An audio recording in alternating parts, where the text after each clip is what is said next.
বাংলাদেশের বহুল প্রত্যাশিত এবং বহুল প্রতীক্ষিত সংসদ নির্বাচন অনুষ্ঠানের পর সরকার গঠনের 2 মাসও পেরোতে মানে 2 মাসও যখন হয়নি, তখন পৃথিবীর শীর্ষস্থানীয় গণমাধ্যমগুলোর একটি বিবিসি যে এমন একটি বিশ্লেষণ ছাপানোর প্রয়োজন বোধ করলো যে নেপালে সফল হলো, কিন্তু বাংলাদেশে কেন জেনজিদের আন্দোলনটা হোঁচট খেলো, ভেস্তে গেল, এবং বিবিসি যে তার সেই বিশ্লেষণ যে খুব শিগগিরই বাংলাদেশে হয়তো আবারও তরুণেরা রাজপথে নেমে আসবেন এবং এবার সেই আন্দোলনের নেতৃত্বে থাকবেন জেন জির সঙ্গে সঙ্গে জেন আলফা জেনারেশন, মানে এর পরবর্তী প্রজন্ম এবারের আন্দোলনে রাজপথে নেমে আসবেন। সেটা খুব খুব তাৎপর্যপূর্ণ বলতেই হয়। মানে বাংলাদেশে যেই সরকার গঠিত হয়েছে সে সরকারকে একেবারে পুরনো আদলের পুরনো সরকার, সংস্কারের জন্যে যথেষ্ট নয়, সংস্কারমুখী নয়, পুরনো প্রাচীন রাজনৈতিক শক্তির প্রতিভূ এসব হিসেবে এই বিশ্লেষণে তুলে ধরা হয়েছে। এই বিশ্লেষণে মূল যে তুলনামূলক বিশ্লেষণটা করা হয়েছে আসলে নেপালের জেনজি আন্দোলনের সঙ্গে। 2025-এর সেপ্টেম্বরে সেখানেও জেনজিদের আন্দোলনেই সরকার পতনের ঘটনা ঘটে এবং 6 মাসের মধ্যে নির্বাচনটা অনুষ্ঠিত হয়ে মার্চে যে সরকারটি গঠিত হয়েছে প্রধানমন্ত্রী বলেন্দ্র সার, সেখানে এবং সেই সরকারে এবং নবনির্বাচিত সংসদে তরুণরা বিপুল সংখ্যায় প্রতিনিধিত্ব করছেন। কাজেই বিবিসি বলছে নেপালে পেরেছে, বাংলাদেশে কেন পারেনি, বাংলাদেশে কেন সেই বিএনপি জামায়াতি নেতৃত্বে বা প্রধান মুখ হিসেবে উপস্থিত হয়েছে, এবং বাংলাদেশে তাদের ভাষায় জাতীয় নাগরিক পার্টি যে 6টি আসন পেয়েছে, বিবিসি একে মনে করছে যে অত্যন্ত খারাপ ফলাফল হয়েছে জাতীয় সংসদ নির্বাচনে। শপথ নিয়েছেন, একই সঙ্গে সংসদেও যে অনেক তরুণ সংসদ সদস্য জায়গা পেয়েছেন, দূর থেকে এই দৃশ্য বাংলাদেশের তরুণ কর্মী উমামা ফাতেমার মনে খানিকটা হতাশার জন্ম দিয়েছে। বিবিসি তার এই বিশ্লেষণটি মূলত ভিত্তিক করেছে উমামা ফাতেমা 2024-এর জুলাই আগস্ট আন্দোলনের সম্মুখ সারির নেত্রী, যিনি কিনা 2025-এর জুনে বৈষম্য বিরোধী ছাত্র আন্দোলনের কমিটিগুলোর সারা দেশ জুড়ে যে নৈরাজ্য সৃষ্টিকারী কর্মকাণ্ড সেগুলোর প্রতিবাদে,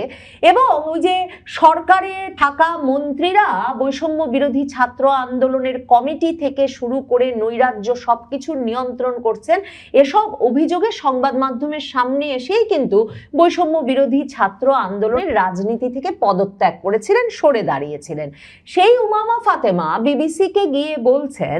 যে উমামা ফাতেমাকে পরিচয় করিয়ে দেওয়া হচ্ছে বিবিসির এই বিশ্লেষণে যে তিনি ছিলেন 2024 সালে বাংলাদেশের রাজপথে নামা হাজার হাজার জেনজি তরুণদের একজন। নেপালের তরুণদের মতো তারাও তীব্র আন্দোলনের মাধ্যমে সরকারের পতন ঘটাতে সক্ষম হয়েছিল, কিন্তু প্রায় 2 বছর পার হয়ে গেল বাংলাদেশের তরুণদের আন্দোলন এখনো উল্লেখযোগ্য রাজনৈতিক ক্ষমতা অর্জন করতে পারেনি। ফেব্রুয়ারিতে হওয়া আন্দোলন পরবর্তী প্রথম নির্বাচনে পুরনো রাজনৈতিক দল বিএনপি ঐতিহাসিক সংখ্যাগরিষ্ঠতা পায়, অন্যদিকে ছাত্র আন্দোলন থেকে গড়ে ওঠা নতুন দল জাতীয় নাগরিক পার্টি খুবই খারাপ ফল করেছে।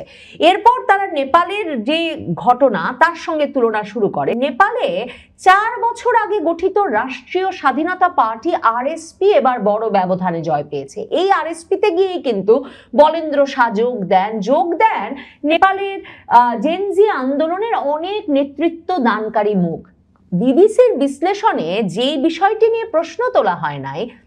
সেটা হচ্ছে নেপালের তরুণেরা যখন একটা 4 বছর বয়সী দল রাষ্ট্রীয় স্বাধীনতা পার্টিতে গিয়ে যোগ দেয়, বাংলাদেশের তরুণদের দলটা কিন্তু জাতীয় নাগরিক পার্টিটা কিন্তু নির্বাচনের বছরখানেক আগে গঠিত হয়েছে, এবং নির্বাচনের বছরখানেক আগে গঠিত হওয়ার পরেই তরুণেরা কিন্তু তখন আবার সরকারেও ছিলেন। মানে যখন তারা নতুন দল গঠন করছেন তখন আবার তাদের প্রতিনিধিরা সরকারেও থেকে গেছেন একেবারে নির্বাচনের আগের প্রায় 18 মাস জুড়েই। কাজেই পরিস্থিতিটা কিন্তু নেপাল থেকে অনেকটাই ভিন্ন, এবং মাত্র 1 বছরেরও কম সময়ে গঠিত একটি দল, সেই দলটির নেতৃবৃন্দ যে 6টি আসন পেয়েছে সেটাকে যে বিবিসি একটা খারাপ ফল হিসেবে দেখছে সেটা আসলে খুব যুক্তিসঙ্গত বলে আমার কাছে মনে হয় না। বরং বিবিসির হয়তো প্রশ্ন তোলা দরকার ছিল যে আওয়ামী লীগের মতো একটা শক্তিশালী দল যদি নির্বাচনে অনুপস্থিত না থাকতো, নির্বাচনে যদি তাদেরকে অংশগ্রহণে বাধাগ্রস্ত করা না হতো, তাহলে কি সত্যি জাতীয় নাগরিক পার্টি তরুণেরা এই 6টি আসনও পেত? বিবিসি সরাসরি বলেছে জামায়াতে ইসলামীর সঙ্গে জাতীয় নাগরিক পার্টির তরুণেরা যে গিয়ে যোগ, মানে এগুলো এক ধরনের বাংলাদেশে এই জাতীয় নাগরিক পার্টি 11 দলীয় জোটে যোগ দেওয়ার পর থেকে এই আলাপ চলছে বটে, কিন্তু একদিকে যেমন জাতীয় নাগরিক পার্টি থেকে বের হয়ে যাওয়া নারী নেতাদেরও একটা বড় অংশ সুস্পষ্টভাবে, মানে এমনকি ডাক্তার তাসনিম জারাও কখনো সুস্পষ্টভাবে বলেন নাই যে জামায়াতে ইসলামীতে যোগ দেওয়ার কারণে তারা জাতীয় নাগরিক পার্টি ছেড়েছেন। দ্বিতীয়ত, এই যে জাতীয় নাগরিক পার্টি জামায়াতে ইসলামীতে যোগ না দিলে এ কটি আসনে এই ভোট পেয়ে বা বিএনপির সঙ্গে দর কষাকষি করে সত্যি এ কটি আসন নিজেদের জন্য সিকিউর করতে পারতো কিনা, মানে সেই প্রশ্নটাও কিন্তু তোলা দরকার। কারণ সত্যি কি জাতীয় নাগরিক পার্টির 6 জন নেতার সংসদ সদস্য হওয়ার মতো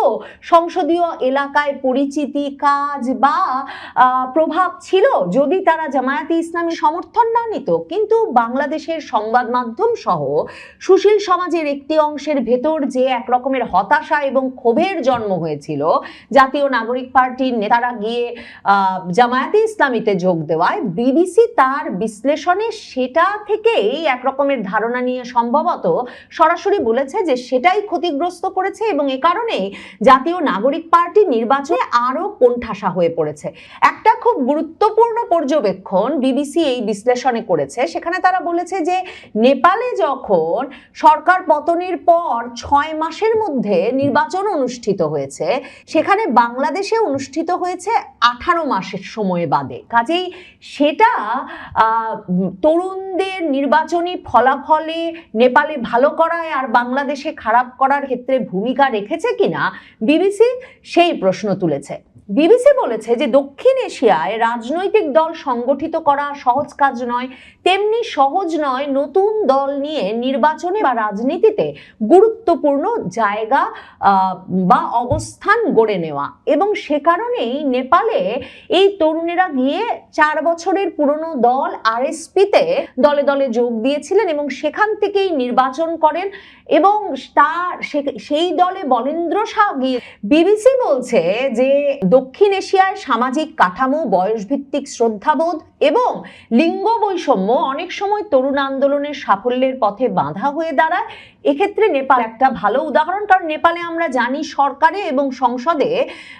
নারীদের প্রতিনিধিত্ব সারা বিশ্বজুড়ে প্রশংসিত হচ্ছে জেনজি আন্দোলনের পর এই নির্বাচনে। কিন্তু বাংলাদেশে উমামা ফাতেমা সহ নারীরা সেই 2024-এর আগস্টের পর থেকেই বলতে শুরু করেন যে তারা আসলে ওই আন্দোলনের নেতৃত্ব স্থানীয় পুরুষদের কাছ থেকে বা তরুণদের কাছ থেকে এক রকমের কোণঠাসা হয়ে পড়ছেন এবং কোথাও তারা তাদের জায়গাটা করে নিতে পারছেন না। বিবিসি বলছে বাংলাদেশের ক্ষেত্রে কিছু গুরুত্বপূর্ণ বিষয় অনুপস্থিত ছিল বলে বিশ্লেষকদের ধারণা।